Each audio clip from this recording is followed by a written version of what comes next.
My name is Betty Nelson. I want to share some information and hopefully interest some of you in following directions to create what is called tatting. About 2,000 years ago, fishermen used a large shuttle, and in tatting we use tiny shuttles, but it takes two, to weave heavy cord into fishing nets. About 1,000 years ago, now remember that was 2,000 years ago, but 1,000 years ago, sailors all over the world knew many different kinds of knots to use on the sailing ships. The larch knot or half hitch was one knot used. All these cords that long ago were handed down to weavers who used a finer thread to make lace. The shuttle was smaller for the lace to accommodate the finer thread, and the lace they made was sewn onto satin and velvet. Because the royalty wore beautiful garments with lace, lace making was a thriving business in Europe. Now, tatting was one of these laces.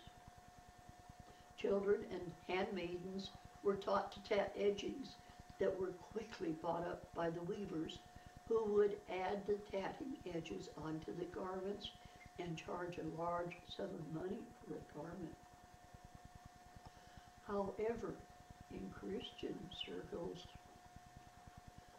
tatting was used to express the love we have for our Creator and Redeemer.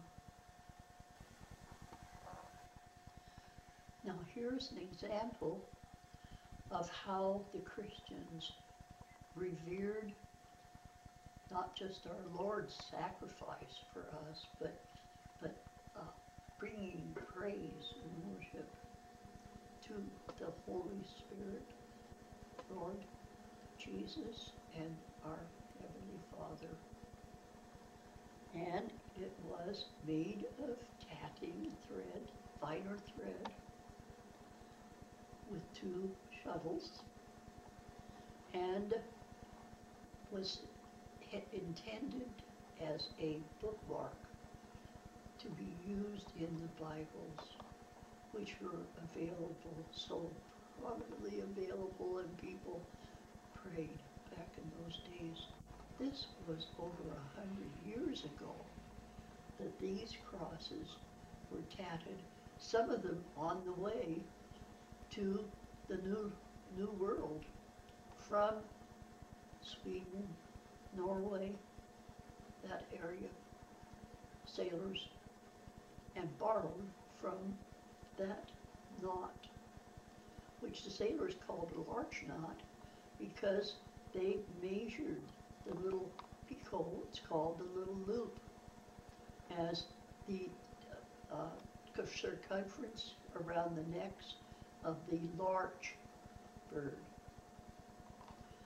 And that is how they maintained their sails on their ships.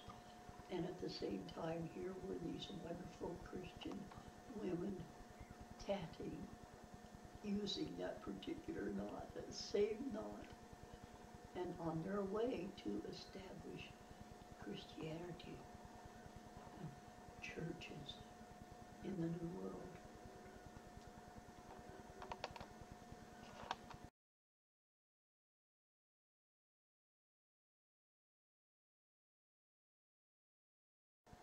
These are called shuttles.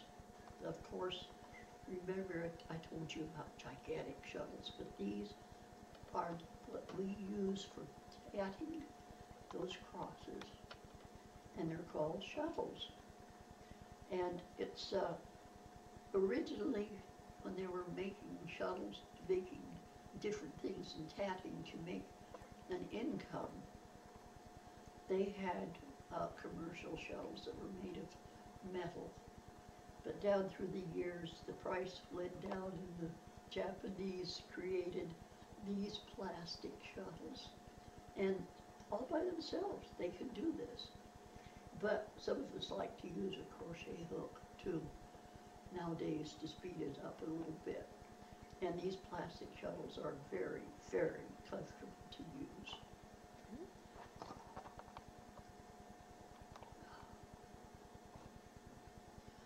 Now, since 100 years ago, the availability of tatting thread has gradually disappeared to the point where to be able to find it, you'd pay a fortune to create the bookmarks as they were created over 100 years ago. However, crocheted thread in the number 30 can substitute for that very, very fine thread. Here's crochet thread in size 20. Now it's a smaller number, but it's a heavier thread. We have to remember that. And so you can be very creative with all kinds of colors, which I'm sure they were way, way back when all those fine threads were available.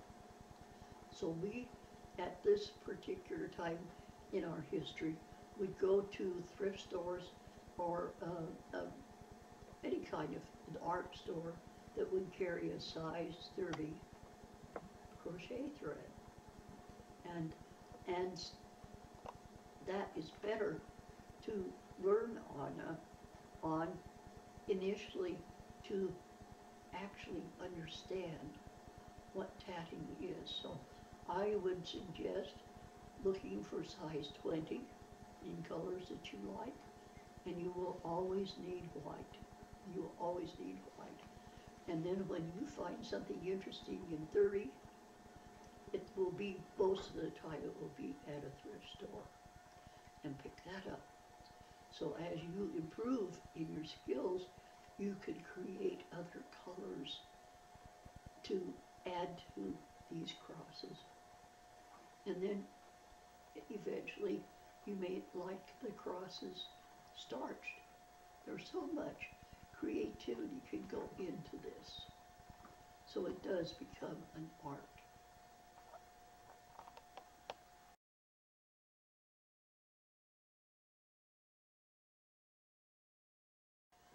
Step one, we need the 2 shuttles, and we need them already loaded. One thing I love about the Japanese shuttles is they're in the center, there's a little hole which allows you to tie the shuttle thread in there so it will stay in position, because we must use tension in order to satisfy our artistic bit. Now, this shuttle has already been loaded. Call it loaded. This one has been tied in the little hole in the middle, and now it will be loaded. And I have found on my own that the best way to load a shuttle is, and I hope you can see this in the film, that you go from the shallow side of the shuttle is to the left. Sideways. But you're going to turn to load it from the back to the front. From the back to the front. So I'm loading this particular shuttle. So we can do a little beginning, just a little beginning. We'll go very, very slow. Now, I think I have enough thread on there. No, I'll add a little bit more, just to make sure that there's enough for you to see. And this is something else that's just typical, and that is that if you washed your hands recently, they're going to slip an awful lot. So I suggest don't wash your hands just before you tackle tatting. It helps to keep them steady and not falling for you. Now, the other shuttle has to be released of some of the, there we go.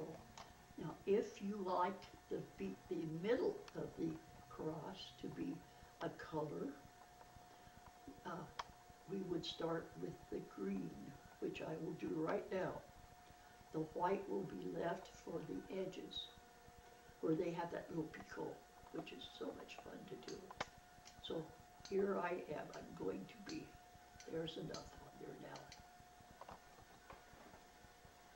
If you watch closely, and we will be doing this. Yeah.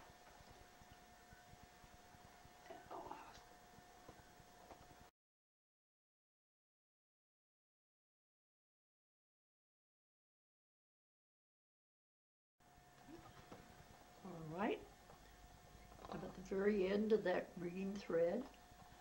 Now I wrap it around, and this is the first time I secure something in that particular tatted cross.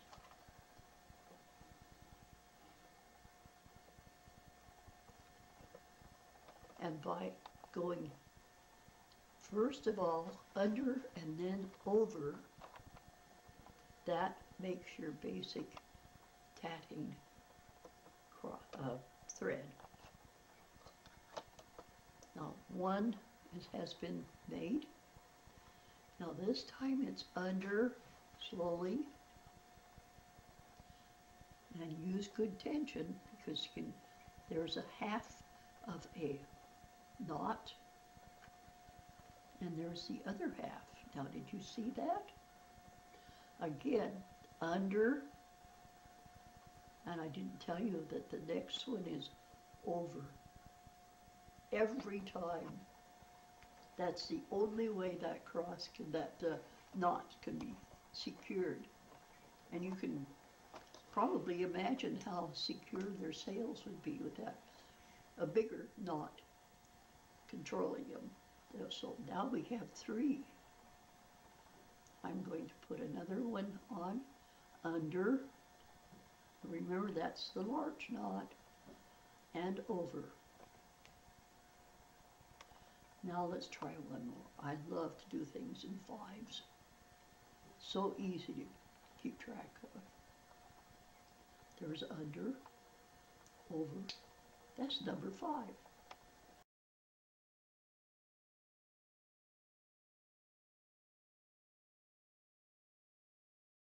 Now, can you guess what's going to happen if we keep doing this? Keep an eye open.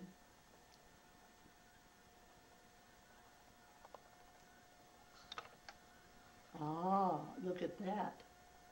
I went under, but I did not tighten it down to the next larch knot. I left space in between. This is called a picot, and now we'll move it to the next knot.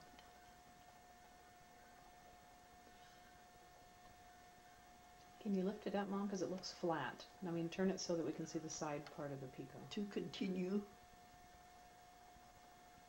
Sorry, I'm trying to, I need to just, hold on, I need to take the, okay.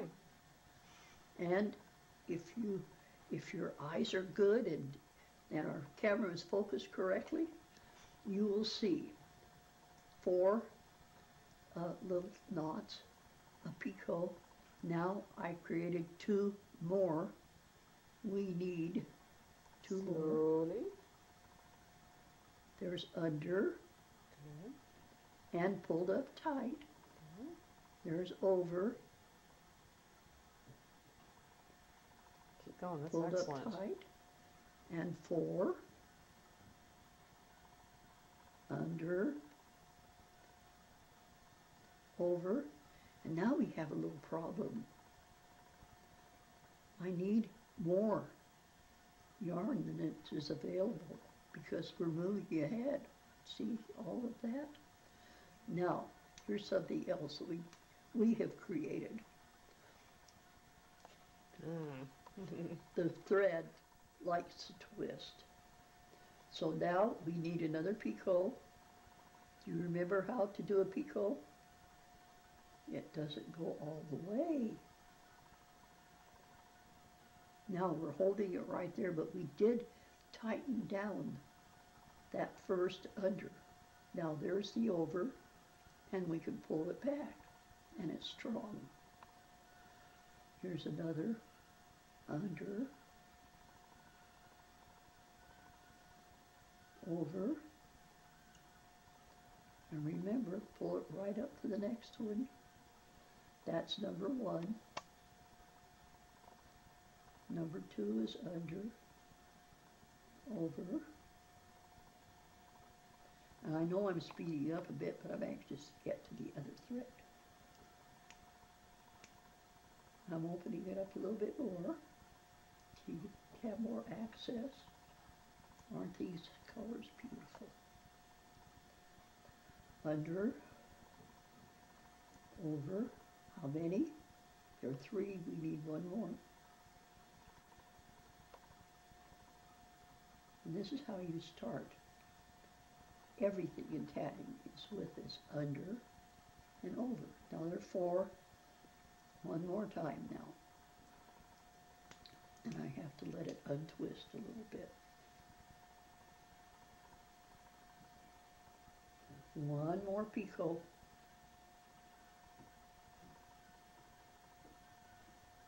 That term is used in crocheting to picot. It's a French word. There's your picot beginning.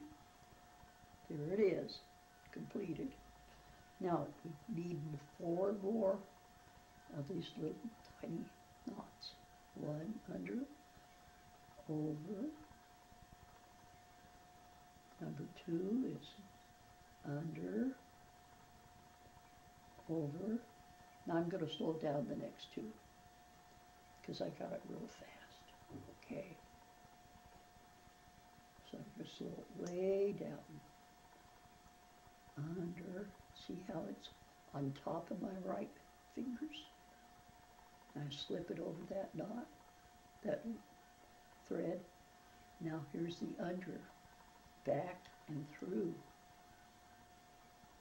And 1 more. Real slow. Under. And pull tight. And over. That was, the over's kind of sneaky. Now here's the fun part. I like to put my whole thumb across what I had just done, and I pull the thread of my right hand until it closes perfectly on the left. See, there's a little bit left there. I have to pull a little bit more. Now, the next thing, and that's all I will show you at this point.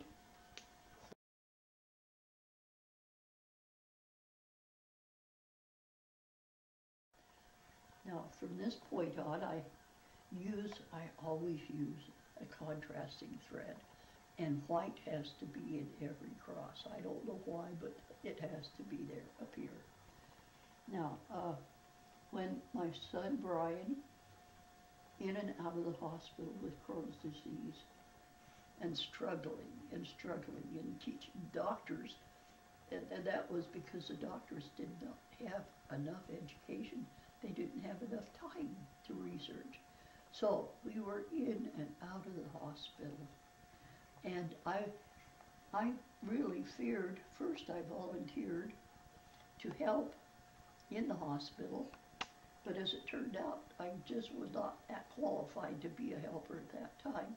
So I would wait and wait and wait in the hospital, the emergency room, doctor's offices, and I found I love knitting, absolutely love to knit. It's so calming. But I finally found a pattern that told me how to tat. And I taught myself to tat while sitting and waiting for Brian, and found it is a really, really serious mental order that would keep me out of trouble. So I also at the very same time found pattern for a cross. Now I've not found another pattern for the cross since, so I just am convinced the Lord to put it all together for me, and I know He doesn't want me in trouble, and so this is what I learned to do on my own with lots of prayer.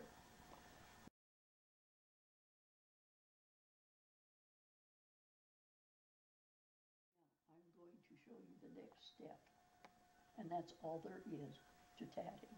That is all there is to tatting. But that one series requires patience and exercise. So now I'm going to show you what happens when you put a contrasting color with a cross. Still tatting. And it's hard to secure some of these things, so you have to have a good thumbnail. You just have to. I'm adding the, and right now I can't think of what we call it, but I have to secure this alternate thread.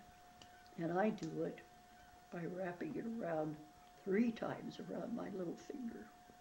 And other tatters have found other ways for securing the thread.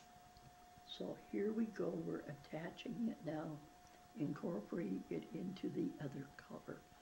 Still under, remember, over, that's once, it's already pretty, 2, under, over, each time, tight, tight, tight, 3, and notice how all my fingers are used to make this all even. Now that's 3, and now we're going to go with 4. We're using the number 4 on this particular tatting, which the reason for that is because it doesn't tax my brain too much. If I set it down and pick it up later, it pays to count how many times you did that. But there was 4. Here comes a picot.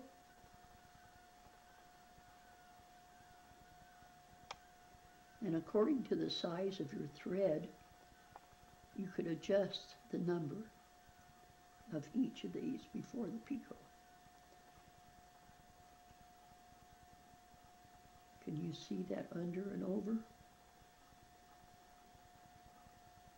And after I get a little more exposure, thread exposed here, I can show you what happens here. And those are the basic steps right there, and should be practiced over and over and over until it's just all in your head. And there